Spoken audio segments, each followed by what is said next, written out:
আরে পুজো তো চলেই আসলো, যার জন্য এবারও চলে গেছিলাম চুলটাকে স্মুথনিং করানোর জন্য। এই নিয়ে পরপর 3বার আমি স্মুথনিং করাচ্ছি।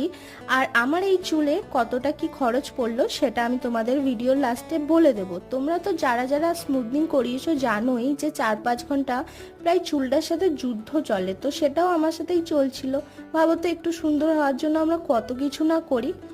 আর স্টেপগুলো পরপর করা হচ্ছিল আর আমার বিরক্ত ধরে যাচ্ছিল যে এতক্ষণ ধরে বসে রয়েছি, কখন হবে কখন হবে। আর ফাইনাল রেজাল্টটা দেখার জন্য ভীষণই এক্সাইটেড ছিলাম।